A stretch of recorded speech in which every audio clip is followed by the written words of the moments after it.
ඊළඟට තුන්වෙනි අසංකාරික සිත ගන්නකොට තුන්වෙනි අසංකාරික සිත කියන්නේ උපේක්ඛා සහගත සිතක්. උපේක්ඛා සහගත දිට්ඨිගත සම්පයුත්ත අසංකාරික කියන ලෝභ සිත. ඒ කියන්නේ ලෝභ සිත 8න් නම් පස්වෙනි ලෝභ සිත. ඒ සිතේ ප්‍රීතිය දෙන්නේ නැහැ. උපේක්ඛා සහගත සිතක් නිසා අන්නේ සමාන ගන්න 12යි යෙදෙන. එතකොට මෝහ චතුස්කය යෙදෙනවා. ලෝභ දිට්ඨිය යෙදෙනවා. එතකොට චෛසික 18යි. දැන් මේ පළවෙනි සිතට වැඩිය වෙනස වෙන්නේ පළවෙනි අසංකාරික සිත. ඒ ලෝභ සිතේ ඒක සෝමනස්ස සහගත දිට්ඨිගත සම්පයුත්ත අසංකාරික සිත නිසා සෝමනස්ස බැවින් චෛසික 13ම යෙදුනන්නේ සමාන වලින් ප්‍රීතියත් එක්ක. මෙතන තියෙන්නේ ප්‍රීතිය විතරක් අඩු වෙලා තමයි මේ 18 හැදෙන්නේ. එතකොට නොයෙදෙන පැත්තට මේ පළවෙනි මේ සිතේ නොයෙදෙන චෛසික 33න් 33ත් එක්ක මේක අර ප්‍රීතිය නොයෙදිච්ච සිතක් නිසා උපේක්ඛා සහගත සිතක් නිසා ප්‍රීතිය එක්කහු වෙනවා. ප්‍රීතිය එක්කහු වෙලා එතනදී 34ක් බවට පත් වෙනවා නොයෙදෙන චෛසික ප්‍රමාණය. ඊට පස්සේ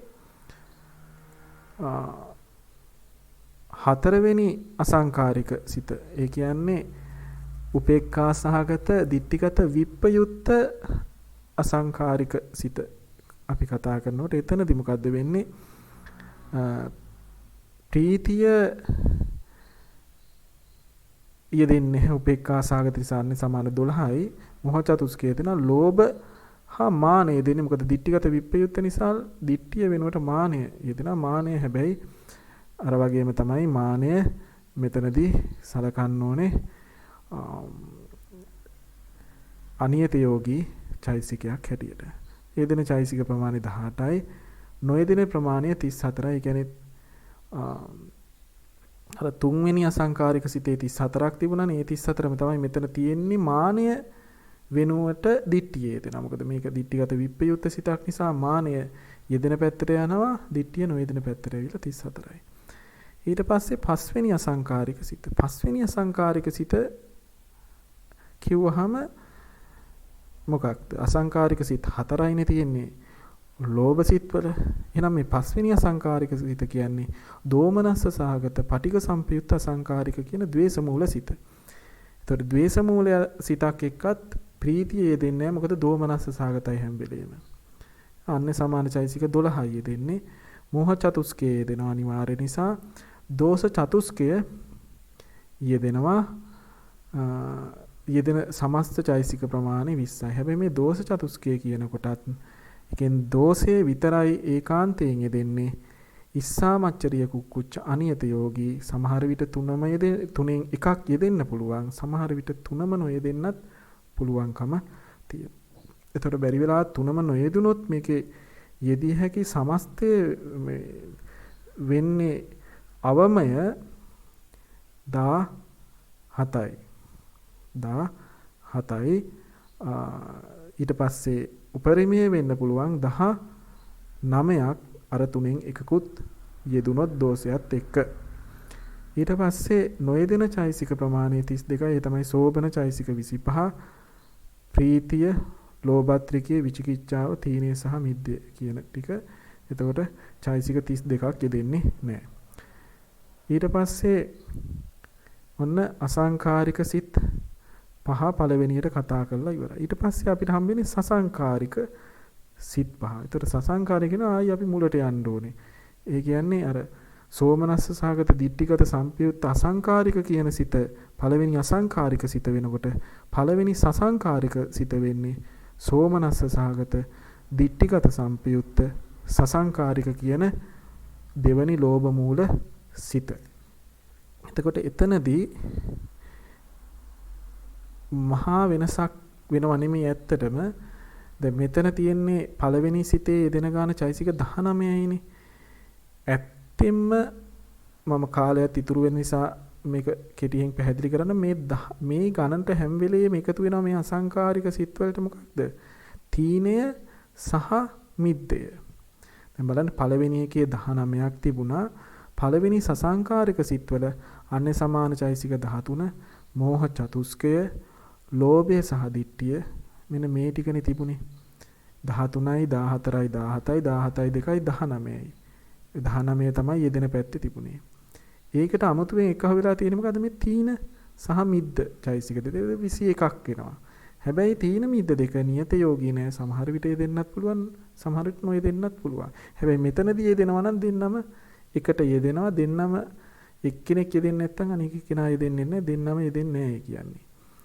එතකොට මේ සසංකාරික සිතෙත් ඇත්තටම යෙදෙන්න පුළුවන් සාමාන්‍ය ප්‍රමාණය 19යි.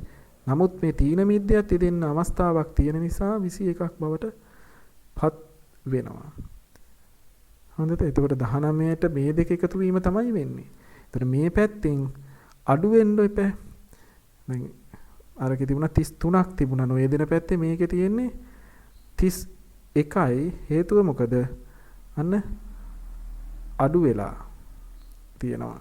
අර 33න් තීන මිද්ද දෙක අඩු වෙලා තියෙන නොයෙදෙන පැත්තේ 31යි තියෙන්නේ. ඒ වගේම තමයි අනික් කෙව්වත් හැම එකම දෙවෙනි අසංකාරික සිතේ 19ක් තිබුණා. ඒත් මේකේ තියෙනවා නැවත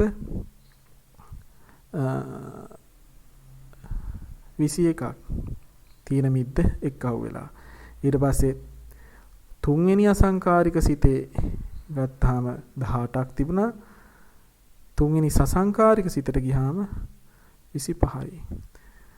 හතරවෙනි අසංකාරික සිතේ තියෙන්නේ 18යි. මේකේ තීන මිද්ද එක්කව වෙලා 20ක් තියෙනවා සිව්වෙනි සසංකාරික සිතේ. ඊට පස්සේ පස්වෙනි සසංකාරික සිතේ කියන්නේ දෝමනස්ස සහගත පටික සම්පයුක්ත සසංකාරික කියන සිතේ ගත්තාම අසංකාරික සිතේ තිබුණේ චෛතසික 20යි. මෙතනදී ඔබට බලන්න පුළුවන් චෛතසික 20යි තියෙන්නේ. මේ තියෙන්නේ චෛතසික 20යි තියෙන්නේ. මෙතනදී චෛතසික 22යි. ඒ 20ට තීන හා මිද්ද එක්කව වෙලා නොයෙදෙන පැත්තේ 30ක් තියෙනවා. කොහොම තමයි ඒක හැදෙන්නේ. ඊට විචිකිච්ඡා සම්ප්‍රයුක්ත සිත විශේෂයෙන් අපි කතා කරන්න ඕන. මොකද විචිකිච්ඡා සිතේදී විශාල වෙනසක් වෙනවා. ඒ කියන්නේ ඒ සිත උපේක්ඛා සහගතයි, විචිකිච්ඡා සම්ප්‍රයුක්තයි. උපේක්ඛා සහගත නිසා ප්‍රීතිය දෙන්නේ. ඒ වගේම මෝහ මූල සිත්වල ඡන්දය යෙදෙන්නේ නැහැ. විචිකිච්ඡා සහගත සිතක් සැලෙන සිතක් අධික විදිහට ඒක නිසා අදිමොක්කය යෙදෙන්නේ නැහැ. සාන්නේ සමාන චෛසික 10යි යෙදෙන්නේ මෙතනදී. මෝහ චතුස්කය ඒකාන්ත නිසා යෙදෙනවා. ඊට අමතරව විචිකිච්ඡා යෙදෙනවා. මේ තමයි විචිකිච්ඡා යෙදෙන එකම සිත. එතකොට චෛසික ප්‍රමාණය 15යි යෙදෙන. නොයෙදෙන පැත්තේ 37ක් තියෙනවා. ඒ තමයි සෝබන 25 යෙදෙන්නේ. ප්‍රීතිය ඡන්දය අදිමොක්කය යෙදෙන්නේ නැහැ මේ සිතත් එක්ක. ලෝභ ත්‍රිකයක් දෝෂ චතුස්කයක් යෙදෙන්නේ. තීන මිද්දය යෙදෙන්නේ නැහැ. විචිකිච්ඡාවක ඉන්න කෙනාට නිදිමතක් එහෙම කවදාවත් හැදෙන්නේ නැහැ. ඒක හොඳක් නෙමෙයි. කෙනෙක්ට හොඳ වීරියක් තියෙන කොටත් විපස්සනාවෙන් ධම්මවිචය සම්බොජ්ජංගය හොඳින් ක්‍රියාත්මක වෙන කොටත් ඒත් එක්ක විරිය සම්බොජ්ජංගය ක්‍රියාත්මක වෙලා ප්‍රීති සම්බොජ්ජංගය ක්‍රියාත්මක වෙලා නිදිමත නොහැදි තියෙනවා. හොඳින් විපස්සනා වෙන යෝගාවචරයක් නිින්ද යන්නේ නැහැ. ඒ වගේ සමහර වෙලාවට විචිකිච්ඡාවෙන් ඉන්න කෙනාටත් නිින්ද යන්නේ නැහැ. හැබැයි යා ඉන්නේ අකුසලයෙන්. විපස්සනා කරන යෝගාවචරය ඉන්නේ කුසල සිත් වලින්. ඊට පස්සේ මේ උද්දච්ච සම්පයුක්ත සිත් ගත්තාම ප්‍රීතිය හා අදිමොක්කය දෙක ගත්තාම ප්‍රීතිය හා අදිමොක්කය යෙදෙන්නේ උද්දච්ච සහගත සිතත් එක්ක. එතනත් හැබැයි ඡන්දය යෙදිලා තියෙනවා. අන්නේ සමාන 11යි. මෝහ චතුස්කය යෙදෙනවා 15යි යෙදෙන චෛසික ප්‍රමාණය. නොයෙදෙන චෛසික ප්‍රමාණය මෙතනත් 37යි. මෙතනදී හැබැයි විචිකිච්ඡාව අයින් වෙලා ඡන්දය එකතු වෙලා තමයි 37 හැදිලා තියෙන්නේ. මේ තමයි අකුසල සිත්වල අකුසල මේ සිත්වල සංග්‍රහණය අපි මෙතන දක්වලා තියෙනවා. ඒවැ තියෙන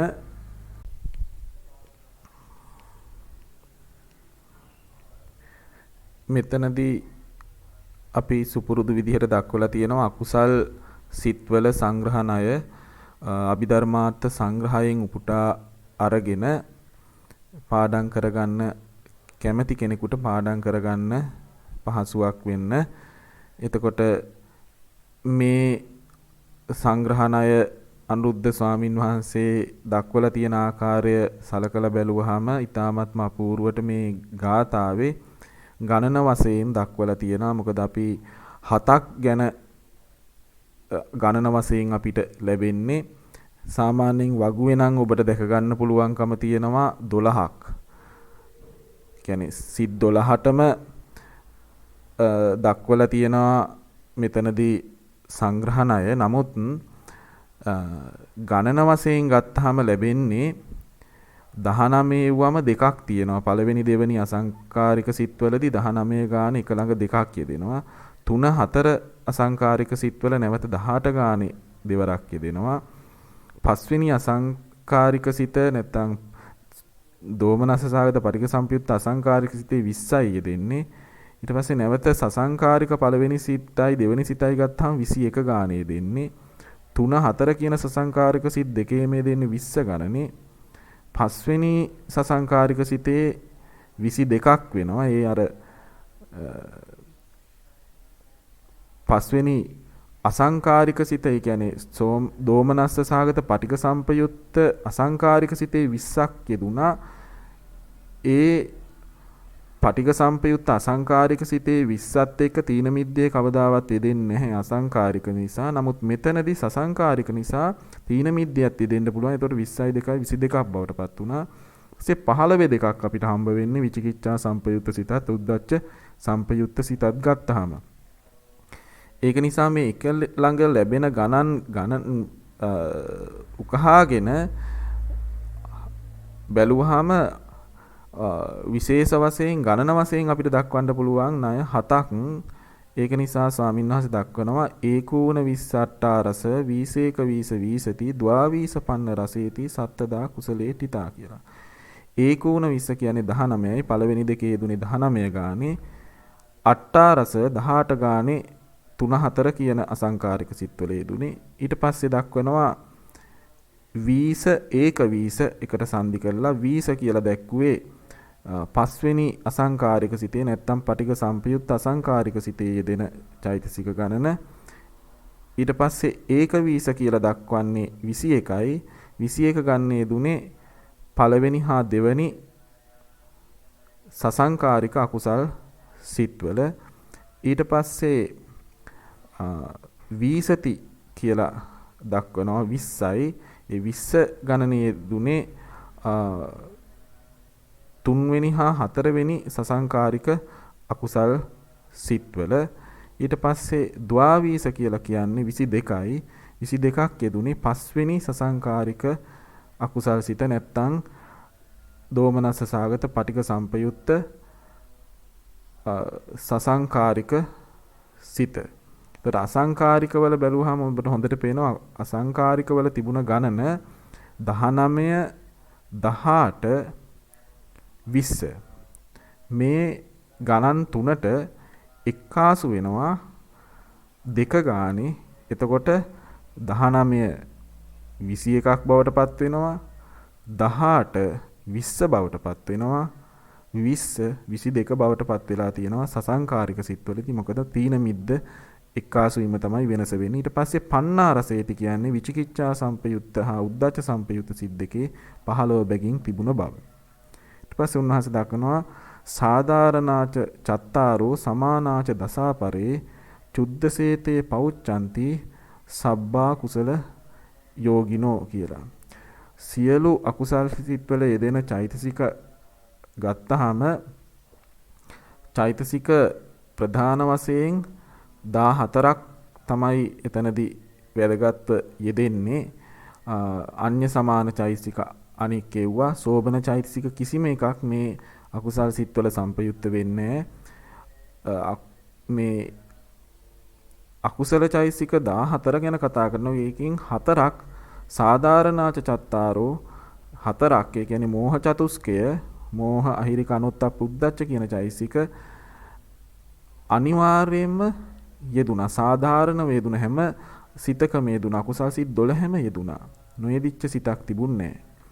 ඊට පස්සේ සමානාච දසාපරේ ඉතුරු 10 මේ හතර ඇරුණාම ඉතුරු 10 ලෝභත්‍රිකය, දෝෂ චතුස්කය, තීන මිද්ද, විචිකිච්ඡා කියන චෛතසික තමන්ට ගැළපෙන තමන් යෙදිය යුතු සිත්වල තමයි ඊට සමානව තමයි යෙදුනේ කියන කාරණය තමයි මේ සියලු අකුසල් සිත්වල සංග්‍රහ වෙන චෛතසික ප්‍රමාණය නැත්නම් සම්පයුක්ත වෙන චෛතසික ප්‍රමාණය දැක්වීමේදී කියන්න පුළුවන් බව ස්වාමින් වහන්සේ දක්වනවා. ඊළඟට අපි යමු අහේතුක සිත්වල සංග්‍රහණය පිළිබඳව කතා කරන්න. අපි දන්නවා අහේතුක සිත් තියෙනවා 18ක්. අහේතුක සිත් තියෙනවා 18ක්. එතකොට මේ අහේතුක සිත් 18 පළවෙනියට අපිට හම්බ වෙන්නේ දෙපස් විඥාන සිත් 10නේ. එතකොට මේ දෙපස් විඥාන සිත් ඇත්තටම දෙපස් විඥාන සිත් 10 කියලා කියන්න බෑ. මොකද දෙපස් කියන්නෙම 10 කියන එක. දෙපස් කියන්නේ පහේ දෙකක් කියන එක. ද්විපංච කියලා පාලියෙන් කියන්නේ. ද්විපංච කියන්නේ පංච කියන්නේ පහ, පහේව දෙකක් ද්විපංචයි. එතකොට 10 කියවිලා ඉවරයි. එතකොට මේ 10 සබ්බචිත්ත සාධාරණ චෛතසික 7 පමණයි යෙදෙන්නේ. මේ තමයි අවම චෛතසික ගණනක් යෙදෙන සිත් 10. මේ සිත් 10 සබ්බචිත්ත සාධාරණ 7ට වැඩිය කිසිම දෙයක් යෙදෙන්නේ නැහැ. එතකොට මේ සබ්බචිත්ත සාධාරණ 7 අරුණහම් ප්‍රකීර්ණක 6, අකුසල චෛතසික 14, සෝබන චෛතසික 25 කියන චෛතසික 45ක්ම යෙදෙන්නේ නැහැ. ලෙහෙසියෙන් මතක තබා ගන්න පුළුවන් චෛතසික ප්‍රමාණයක් සංග්‍රහ වෙන සිත් කොටසක් හැටියට දක්වන්න පුළුවන්.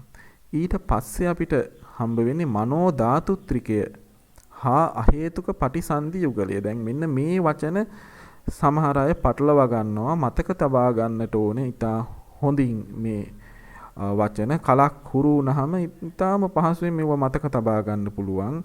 මේ මනෝ ධාතුත්‍රිකය කියන්නේ මනෝ ධාතු කියන්නේ මනන මත්ත ධාතු. ඒ කියන්නේ අරමුණ දැනගැනීම මාත්‍රය පමනක් කරන ඊට ඔබට ගිහිල්ලා යම්කිසි සම්පයුත්ත චිත්තචෛසිකයන් සමග මුහු වෙලා යෙදෙන තැන අනුව ලැබෙන ප්‍රත්‍ය අනුව ඉන් ඔබට ගිහිල්ලා ආරම්මණය ව්‍යවස්ථාපනය කර ගැනීමේ කර්ම මතු විපාක දෙන කර්ම සකස් කිරීමේ කාය විඤ්ඤාති වචී විඤ්ඤාති ආදී උපාදනය කර මේ දීමේ තරම් එහෙම කාර්යභාරයක් කරගන්න බැරුව පවතින නමුත් චිත්ත වීති වලදී සමහර අවස්ථාවලදී අත්‍යවශ්‍ය චෛතසික මේ සිත් කොටසක් තමයි මේ මනෝ ධාතු ත්‍රිකයේ තියෙන්නේ. මනෝ ධාතු ත්‍රිකයට අයිති වෙන්නේ පංචද්වාරා වජ්ජනය හා සම්පටිච්ඡන සිත් 2 කියන සිත් 3. අපිට හොඳට පේනවා මේ දෙපස් විඥාන සිත් තියෙනවා. උදාහරණයකට චක්කු විඥානයකින් ගත්තොත් චක්කු විඥාන සිතට පළමුවෙන් ඇති වෙන සිත හා පසුව ඇති වෙන සිත කියන සිත් 2 තමයි මනෝ ධාතු ත්‍රිකේ නියෝජනය කරන සිත් යෙදෙන ස්ථාන වෙන්නේ. එතකොට පංචද්වාරා වජ්ජනේ හැම වෙලේම දෙපස් විඥාන සිතකට කලින් යෙදෙනවා. දෙපස් විඥාන සිතකට පසුව යෙදෙනවා සම්පටිච්ඡන සිත් 2. ඊට පස්සේ අහේතුක පටිසන්ධි යුගලය කියන්නේ අහේතුක ප්‍රතිසන්ධි ලබා දෙන්න පුළුවන් සිත් 2. ඒ තමයි උපේක්ඛා සහගත සම්තීරණ සිත් 2. සම්තීර්ණ සිත් 3ක් තියෙනවානේ. අහේතුක සිත්වල එකෙන් සෝමනස්ස සහගත සම්තීර්ණයට ප්‍රතිසන්ධි විපාක දෙන්න බෑ. ප්‍රතිසන්ධි ලැබෙන්නේ නැහැ. ඒකෙන් ප්‍රතිසන්ධි කෘත්‍ය කරන්න බෑ. මේ ප්‍රතිසන්ධි කෘත්‍ය කරන්න පුළුවන් උපේක්ඛා සහගත සම්තීර්ණ සිත් 2ට. ඒ දෙක හඳුන්වනවා හේතුක පටිසන්ධි යුගලය. කොතන හරි මේ නමින් තිබුණොත් ඒ සිත් 2 බව ඔබ දැනගන්නට ඕනේ.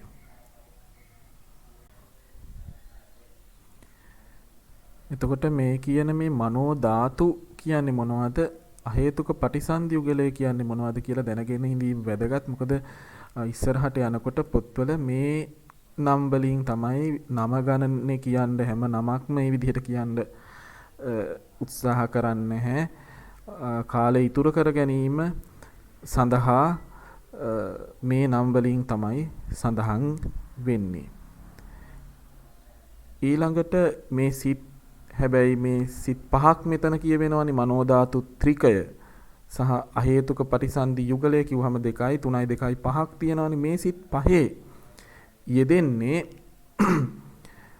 ඡන්ද පීති විරිය කියන චෛතසික හැර අන්‍ය සමාන 10යි. එතකොට සබ්බචිත්ත සාධාරණ 7ට අන්‍ය සමාන වලින් එක්කහු වෙලා තියෙන්නේ විතක්ක විචාර අදිමොක්ක කියන චෛතසික 3 විතරයි එක්කහු වෙලා තියෙන්නේ. එතකොට 10ක් යෙදෙනවා. නොයෙදෙන ගාන 42යි. ප්‍රකීර්ණක වලින් මෙතන ඇත්තටම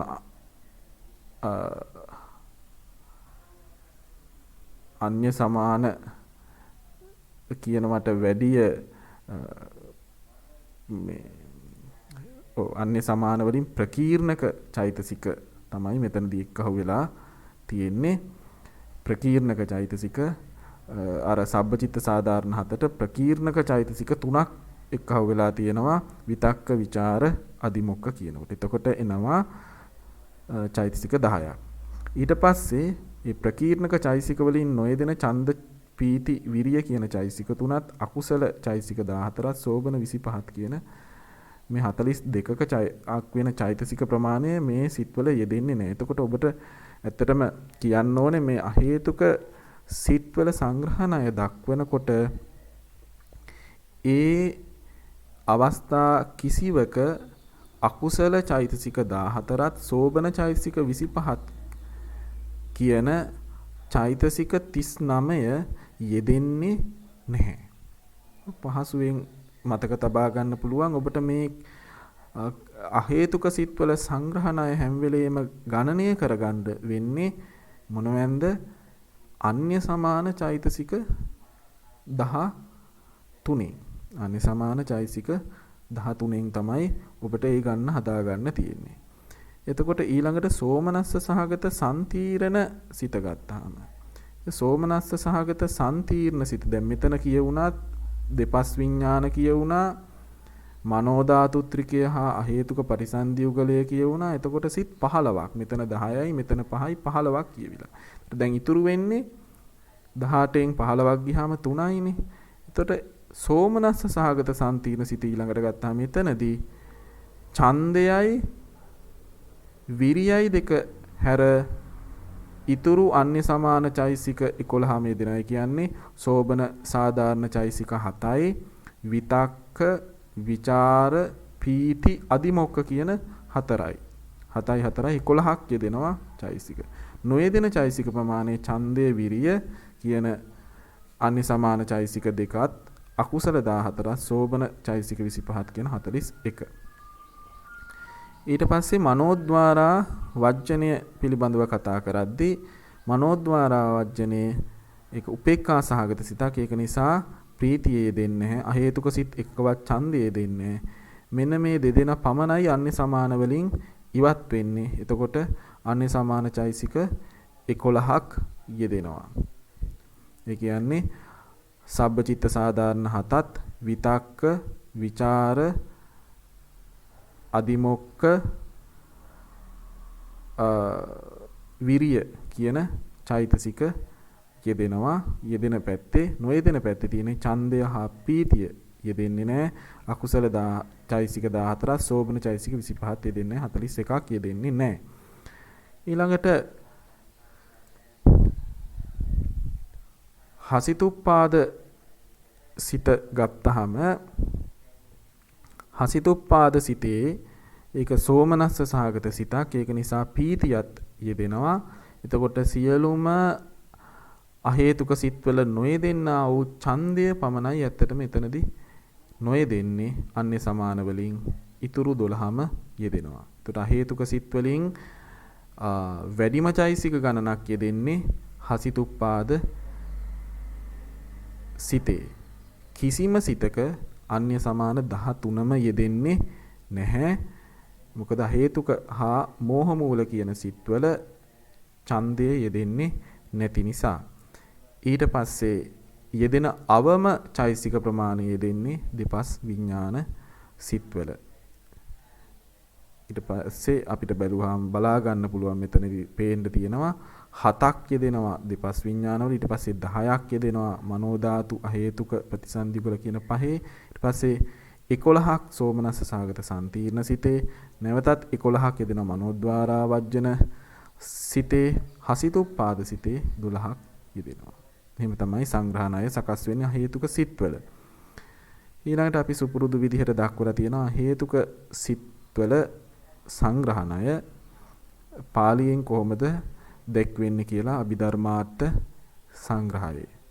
ද්වාදසේකාදස සත්ත ചാති චතුබ්බිදෝ අට්ඨාරසා හේතුකේසු චිත්තුප්පාදේසු සංඝහෝ කියලා හරි අපූර්වට ස්වාමින් වහන්සේ දක්වනවා. ද්වාදසේකාදස එතන පටන් අරගෙන තියෙන්නේ සෝමනස්ස සාගත හසිතුප්පාද සිතේ ඉඳලා හසිතුප්පාද සිතේ 12ක් යෙදුනා. ඒකාදස 11 ගානේ යෙදුනා මනෝද්වාරා වජ්ජන සිතේ සෝමනස්ස සාගත සම්තිර්ණ සිතෙත්. ඊට පස්සේ 10ක් ගණනේ යෙදුනා නැත්නම් 10ක් යෙදෙනවා අනේ සමාන චෛසික වලින් මනෝ ධාතු ත්‍රිකය හා හේතුක පටිසන්ධියුගලය කියන සිත් පහේ. ඊට පස්සේ 7ක් යෙදෙනවා දෙපස් විඥාන සිත්වල. ඒකට සියල්ල ගත්තාම ඇත්තටම 12 11 10 7 බැගින් 4ක් තමයි ගණන වශයෙන් අපිට මෙහි සංග්‍රහණය ලැබෙන්නේ කියලා උන්වහන්සේ දක්වලා තිබෙනවා. ඉතින් මේ විදිහට තමයි හේතුක සිත්වල සංග්‍රහණය දැක්වෙන්නේ. මේ දැන් ගණන් දක්වනකොට සමහර කෙනෙක් බය වෙන්නට පුළුවන්. මෙච්චර ගණන් මතක තියාගන්නට පුළුවන්ද අපිට? කලිනුත් මතක තියාගන්න උන අභිධර්මාර්ථ සංග්‍රහය කරද්දි දැන් ඒක ඉවරයි කියලා හිතුවා. දැනුත් ආයිත් මතක තබා ගන්න. එහෙම තමයි මුළු අවසානයේ දක්වා මේවා මතක තබා ගන්න සිද්ධ වෙනවා. හැබැයි මේ ගණන් හදන එක නෙමෙයි අභිධර්මය කියලා කියන්නේ. ඊට වැඩි ඔබට ගිය එකක්. අනික මට පොරොන්දු වෙන්න පුළුවන් එක කාරණයක් තියෙනවා. මේ සේරම ගණන් එක අවස්ථාවක ඔබට අවශ්‍ය කරන්නේ නැහැ. ඒවා ක්‍රමානුකූලවයි ඔබට අවශ්‍ය කරන්නේ. හැබැයි මේ අභිධර්මය කියන්නේ ගණන් හදන එකක් නෙමෙයි. මේ ගණන් වලින් වැඩක් නැහැ කියලා මේ ගණන් සම්පූර්ණයෙන් බැහැර කරලා යම්කිසි කෙනෙක් අභිධර්මය කතා කරන්න හදනවා නම් ඒකත් කරන්න පුළුවන් දෙයක් නෙමෙයි. එහෙම කරන්න පුළුවන් නම් මෙච්චර දුක් විඳගෙන දුකකටපත් වෙමින් වෙහසක් අරගනිමින් කාලය කැප කරමින් මේ වගේ ග්‍රන්ථ සම්පාදනය කරන්න අවශ්‍යතාවයක් නැහැනේ අපේ ගෞරවනීය ස්වාමින් වහන්සේලා. මොකද අද පොතක් ලියන එක හරි පහසුයි. ඉස්සර එහෙම නැහැ. පුස්කොළ හදා ගන්න ඕනේ. මේ හොඳ ලයිට් එළියක ඉඳගෙන පහසුවෙන් පුටු වල මේසවල ඉඳගෙන කළා කියලා හිතන්න එපා. අකුරු ලිව්වේ නැහැ. අකුරු කැපුවා කලේ. අකුරු කැපුවා. ඔය පුස්කොළ පොත්වල පන්හිඳෙන් ලියන්නේ. පන්හිඳෙන් කරන්නේ අර රළු කොළය මත අකුරු කපන එක. එතකොට ඔය ඇත්තටම මේ පුස්කොළ පොත්වල අකුරු රවුමට ලියන්න උනා. මොකද ඒව කෙඳි පිහිටලා තියෙන විදිහට ඔය ඉංග්‍රීසි අකුරු වල එහෙම රෝමන් අකුරු වල දැක්වෙන විදිහට අපි ඊ අකුර අයි අකුර වගේ දේවල් ලියද්දි සමහර විට හානි වෙන්න තියෙන ඉඩකඩ වැඩි. විශේෂයෙන් ඊ අකුර වගේ අකුරු වල F අකුර වගේ අකුරු වල හරස් ඉරි අඳිනකොට අර කොළය සම්පූර්ණයෙන් කැපෙන්න පුළුවන්. ඒක නිසා තමයි අපේ මේ සිංහල අකුරු රවුම් උනේ මේ පුස්කොළ පොත්වල රවුමට ලියපු නිසා. ඒ හැඩහුරුකම් අපේ බුරුම අකුරු වල ඒ වගේම තායිලන්ත අකුරු වල මේ බෞද්ධ රටවල මේ පුස්කොළ පාවිච්චි කරපු රටවල දකින්න පුළුවන්. එහෙම වෙහෙසක් අරගෙන කලේයින් ප්‍රයෝජනයක් තියෙන නිසාමයි. ගෞරවනීය ස්වාමින් වහන්සේ පින්වතුනි, අපි මේ වෙනකොට සාකච්ඡා කරලා අවසන් වුණා සිත් පිළිබඳව.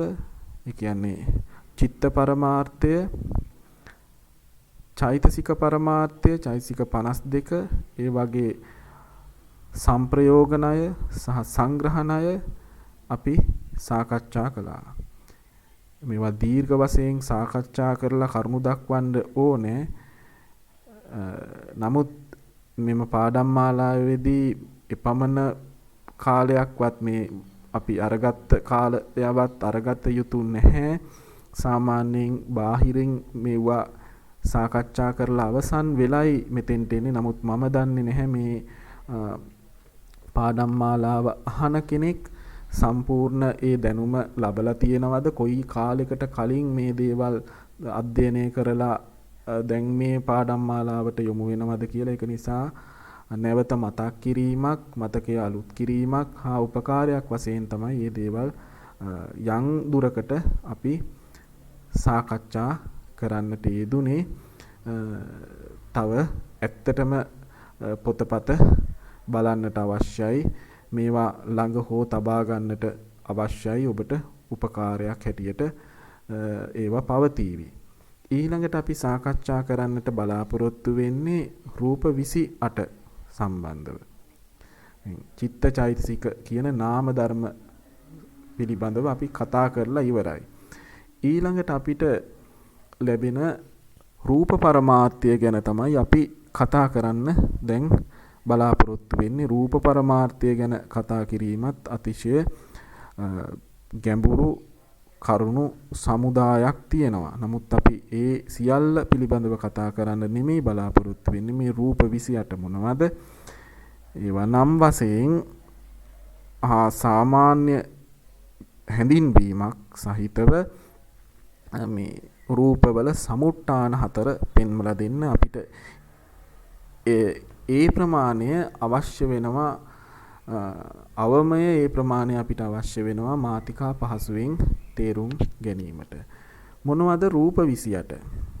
අභිධර්මාර්ථ සංග්‍රහයේ රූප 28 දැක්වෙන ආකාරය තමයි මම මේ උපුටා දක්වලා තියෙන්නේ. චත්තාරි මහා භූතානි චතුර්ථංච මහා භූතානං උපාදාය රූපಂತಿ ද්විදම් පේතං රූපං ඒකාදස විදේන සංඝං ගච්ඡති කියලා කියනවා. චත්තාරි මහා භූතානි මහා භූත රූප 4යි. චතුර්ණංච මහා භූතානං උපාදාය රූපං. ඒ සතර මහා භූත රූපයන්ගේ උපාදාය රූපයි කියන දෙආකාර රූප ඒකාදස විදේන 11 ආකාරයකින් සංග්‍රහ වෙනවා. කතං පඨවි ධාතු, ආපෝ ධාතු, තේජෝ ධාතු, වායෝ ධාතු, භූත රූපං නාම. කොහොමද පඨවි ධාතු, ආපෝ ධාතු, තේජෝ ධාතු, වායෝ ධාතු සහ යන මෙන්න මේ ධාතු 4 භූත රූප නම් වෙනවා. මෙතන ඔබට දැක ගන්න පුළුවන් මේ පඨවි ධාතු කියලා තියෙන්නේ. මොකද ඇත්තටම මම කාලය රැක ගැනීම සඳහා චට්ට සංගායනා මෘදුකාංගයෙන් කොපි පේස්ට් කිරීම තමයි සෑම අවස්ථාවකම කරන්නේ. එතනදී මේ බුරුම සංස්කරණයන්ගේ මේ ඨයන්න හැටියට පඨවි කියලා සිංහල ස්වාමින් වහන්සේලා පාවිච්චි කරන, සිංහල අපේ රටේ අපි පාවිච්චි කරන වචනය උන්වහන්සේලා ඨයන්න තමයි පාවිච්චි කරන්නේ. පඨවි හැටියට හැමතැනම අපිට දකින්න ලැබෙන්නේ ඨයන්න සංස්කරණවලදී. නමුත් මේක පඨවි ධාතු හැටියට අපේ ක්‍රමයට කිව්වට කිසිම වරදක් නෑ. මේ පිළිබඳවත් ගැටලුවක් නෑ. නමුත් අපි නියම වචනේ පඨවි හැටියට උච්චාරණය කිරීම වඩාත් නිවැරදි.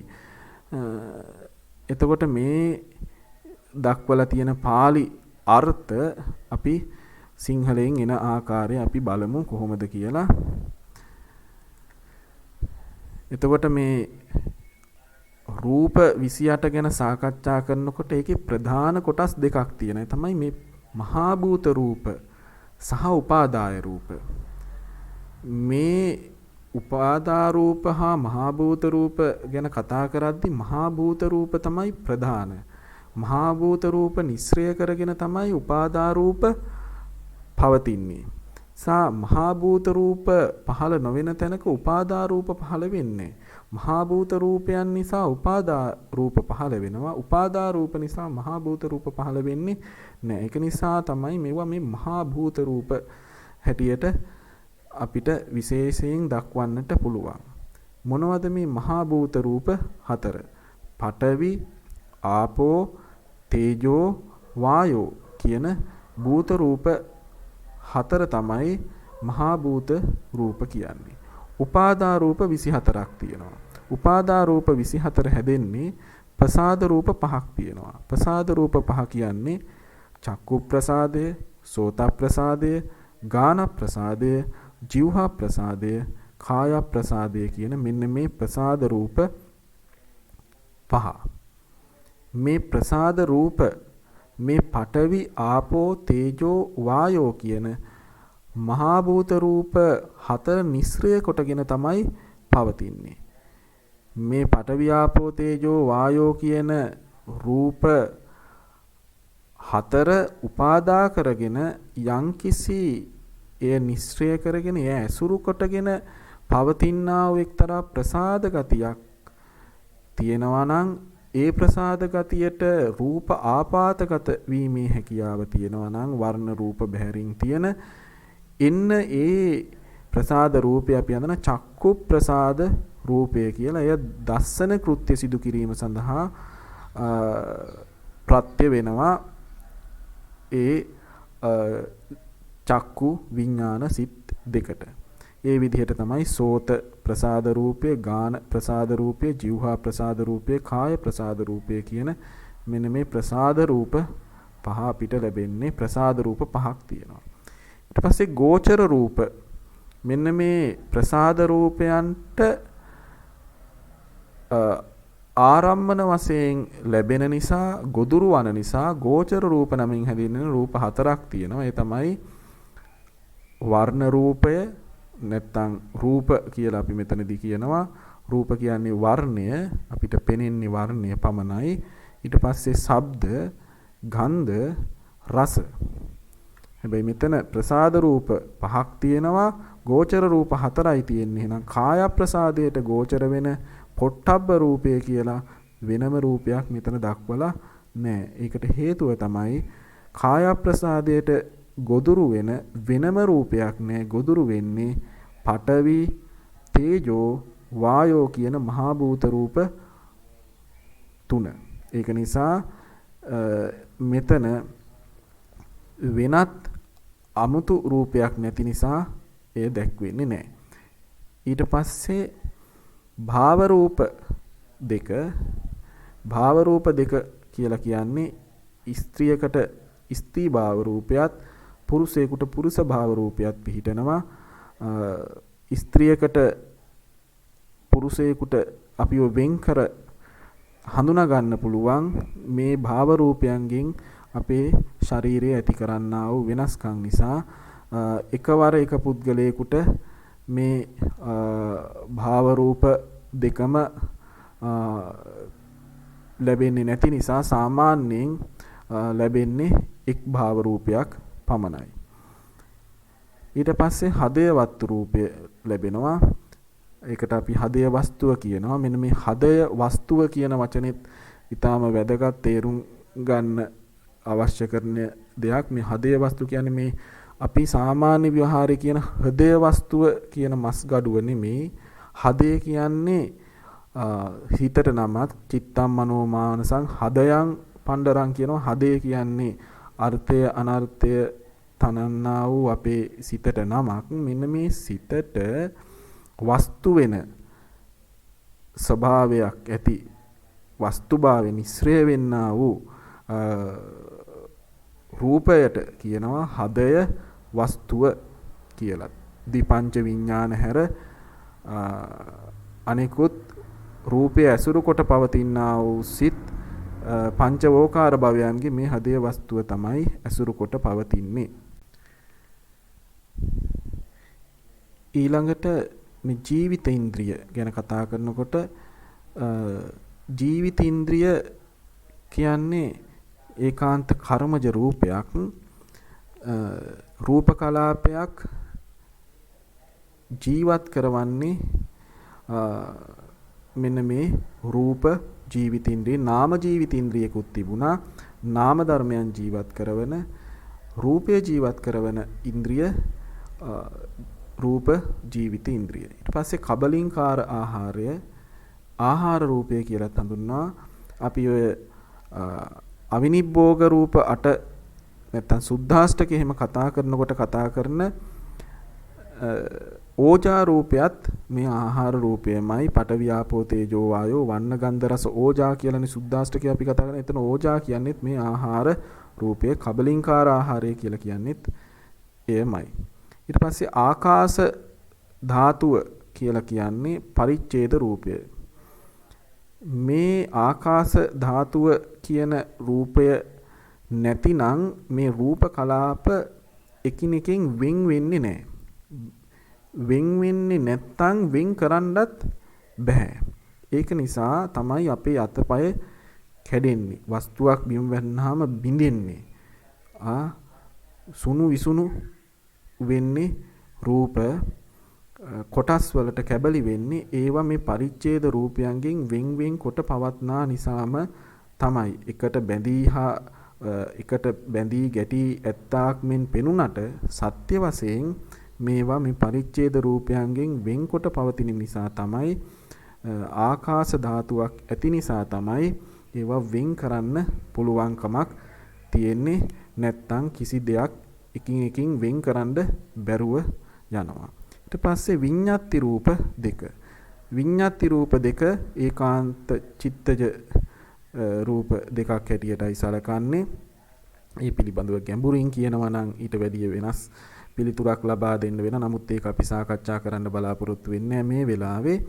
දැන්ට මතක තියාගන්න අපි යන්න ඕනේ අතපය දික් කරන්න ඕනේ ආදී වශයෙන් කල්පනා කරනකොට ඒ සිතට අනුව අපිට පහළ වෙන්නා වූ රූපයක් තමයි මෙන්න මේ කාය විඤ්ඤාති රූපේ. ඒ කාය විඤ්ඤාති රූපයෙන් තමයි ඒ විඤ්ඤාති රූපය හා බැඳී පවතිනා වූ එකට පහළවන්නා වූ වායෝ ධාතුවේ අනුසාරයෙන් රූප කලාපයන් ඒ යොමු කළ යුතු ආකාරයට යොමු කිරීම සඳහා සකස් කරන්නේ මෙන්න මේ කාය විඤ්ඤාති රූපේ. වචී විඤ්ඤාති රූපය කරන්නේ අපිට විතර්ක කරලා අපි සිතෙන් ගොඩනගාගෙන කතා කළ යුතුයි, මෙවැනි හඬක් පිට කළ යුතුයි කියලා සිත් ඉපදෙව්වහම ඊට අවශ්‍යාකාරයෙන් අපේ ස්වර නාල තන්තු සකස් කරමින් මේ කියන ශබ්දය ඒ ආකාරයෙන් නිකුත් කරවීම සඳහා රූප කලාප සකස් කරවන්නා වූ ඒ රූප කලාප එක්ක පහළ වෙන්නා වූ රූපයක් තමයි වචී විඤ්ඤාති රූපය කියන්නේ. විඤ්ඤාති රූප දෙකක් තියෙනවා. ඊට පස්සේ මේ රූප කලාප එහා මෙහා කිරීම, චලනය කිරීම ආදීදී බොහෝසෙයින් උපකාරී වෙන එහි ලහුතාවය, සැහැල්ලු බවක්, මෘදු බවක්, කර්මන්‍ය බවක් ඇති කරන්නා වූ රූප තුනක් තියෙනවා. ලහුතා, මුදුතා, කම්මඤ්ඤතා කියලා කියනවා. මේවෙන් තමයි මේ අත රූප නමන්න, හසුරවන්න පුළුවන්කම ලැබෙන්නේ. ඒක නිසා රූපය විවිධ විකාර ස්වરૂපයන්ට පත් කරන. විකාර කියලා කියන්නේ මේ විරූපී අප්‍රසන්න දේවල් කියන එක නෙමෙයි. එක් ස්වභාවයකින් තවත් ස්වභාවයකට, එක් ඉරියව්වකින් තවත් ඉරියව්වකට, අංග චලනයකට වෙනසකට භාජනය කරන්න පුළුවන්. මෙන්න මේ තුනේ උපකාරය ලැබීම නිසායි, ඒක නිසායි විකාර රූප තුන කියලා මෙව හඳුන්වන්නේ. ඊට පස්සේ ලක්ෂණ රූප 4ක් තියෙනවා. මේවා ලක්ෂණ රූප කියන්නේ ඇත්තටම වෙනමම රූපමත් නෙමෙයි. මේ රූප යට දක්වපු රූප 24 ලක්ෂණ හැටියට තමයි උපචය, සන්තති, ජරතා, අනිච්චතා කියන රූප ලැබෙන්නේ. මේ උපචය සන්තති දෙකම යම්කිසි රූප කලාපයක් මුලින් ලැබීම, ඉපදීම හා නැවත නැවත ඉපදීම කියන ಜಾති රූපය තමයි ඉපදීම තමයි නියෝජනය කරන්නේ. ඒ රූපේ විපරිණාමයටපත් වීම, ජරාවටපත් වීම ජරතා රූපය කියන රූපයෙන් ඒ විපරිණාම ලක්ෂණය පෙන්눔 කරනවා. අවසානයේ ඒ රූපය බිඳෙනවා. අවසාන චිත්තක්ෂණයට පැමිණීමත් අවසාන මොහොතට පැමිණීමත් එක්ක ඒ රූපය බිඳෙනවා. ඒ බිඳීම විනාශයටපත් වීම, භාවයට යෑම අනිත්‍යතා රූපය හැටියට හඳුන්වනවා. එතකොට මේ තමයි භූත රූප 4 සහ උපාදා රූප 24 සියල්ල 28යි. ධම්මසංගණියේ කොහොමද මේ රූප දක්වලා තියෙන්නේ කියලා ඊළඟට අපි බලමු. ධම්මසංගණී ප්‍රකරණයට ගිහාම ධම්මසංගණී ප්‍රකරණේ 278 වෙනි පිටුවේ ධම්මසංගණී ප්‍රකරණයට ගිහාම අපිට බලන්න පුළුවන්. එතනදී පළවෙනියට රූප කාණ්ඩේ මාතිකා අපිට මුණ ගැහෙන්නේ. ඊට පස්සේ තමයි රූප විභක්තිය දැක්වෙන්නේ. ඒ රූප විභක්තිය දක්වනකොට එතනදී උපාදා රූප පළවෙනියට පැහැදිලි කරලා දෙන්නේ භූත රූපයන්ට කලින්. ඒ උපාදා රූප දක්වලා තියෙන්නේ මේ ආකාරයෙන්. බලා ගන්න පුළුවන්. උපාදා රූප දක්වලා තියෙන ආකාරය. කතමං තං රූපං උපාදා රූපය නම් කවරේද?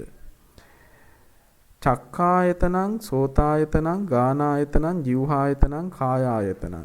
අන්න චක්කු සෝත ගාන જીවහා කාය කියන ආයතන පහ නැත්තම් ප්‍රසාද රූප පහ තමයි ආයතන බවට පත් වෙන්නේ. මේ ප්‍රසාද රූප පහ. ඊට පස්සේ රූපායතනං සද්දායතනං ගන්ධායතනං රසායතනං ගෝචර රූප 4 තියෙනවා මෙතන. රූප, ශබ්ද, ගන්ධ, රස. ඊට පස්සේ ඉත්ත්‍ින්ද්‍රියං පුරිසින්ද්‍රියං. ස්ත්‍රීන්ද්‍රිය පුරිසින්ද්‍රිය කියන ඉත්ති භාව රූප, පුරිස භාව රූප කියලත් අපි හඳුන්වන භාව රූප දෙක. ඊපස්සේ ජීවිතේන්ද්‍රිය, කාය විඤ්ඤාති, වචී විඤ්ඤාති රූප දෙක. ආකාශ ධාතු පරිච්ඡේද රූපය. රූපස්ස ලහුතා, රූපස්ස මුදුතා, රූපස්ස කම්මඤ්ඤතා. ලහුතා, මුදුතා, කම්මඤ්ඤතා කියන මෙවට කියනවා විකාර රූප කියලා. විකාර රූප 3. ඊට පස්සේ රූපස්ස උපචය, රූපස්ස සන්තති, රූපස්ස ජරතා, රූපස්ස අනිච්චතාන ලක්ෂණ රූප 4. අවසානයේ තියෙනවා කබලින්කාරෝ ආහාරෝ. කබලින්කාර ආහාරය නැත්තම් ආහාර රූපේ, ඕජා රූපේ කියන නම් වලින් හඳුන්වන රූපය. එතකොට මෙතන තියෙනවා උපාදා රූප 23ක්. මෙතන එකක් අඩුයි. අර අපි දක්වපු අභිධර්මාර්ථ සංග්‍රහය දක්වපු උපාදා රූප 24න් එකක් අඩුයි. මොකක්ද අඩු වෙන රූපය? හදය වත්තු රූපය. හදය වත්තු රූපය මෙතන අඩංගු නොවෙන්න හේතුව තමයි හදය වත්තු රූපය කියන්නේ දැන් මෙතන චක්කායතන, සෝතායතන, ගානායතන, જીවහායතන, කායායතන කියන්නේ ද්විපංච විඥානයන්ට ඒකාන්තයෙන් මිශ්‍රය වෙන්නා වූ ප්‍රසාද රූප, වස්තු රූප 5. හදේ වස්තු වෙන්නේ පංච වෝකාර භවයේදී තමන් ඇසුරු කරන්නා වූ මනෝ ධාතු හා මනෝ විඥාන ධාතුවට අයිති සිත්වලට විතරයි. නමුත් ඇත්තටම මනෝ විඥාන ධාතුවට අයිති අරූපාවචර විපාක සිත් ආදී කවදාවත්ම හදේ වස්තුව ඇසුරු කරන්නේ නැහැ. පංචවෝකාර භවයේ හදේ වස්තුව ඇසුරු කරපු සිතුත් සමහර විට මේ රූපය ඇසුරු කරන්නේ නැතුව අරූප භවයේ ඇති වෙන්න පුළුවන් නිසා හදේ වස්තුව මෙතෙන්ට ගන්නෙ නැහැ.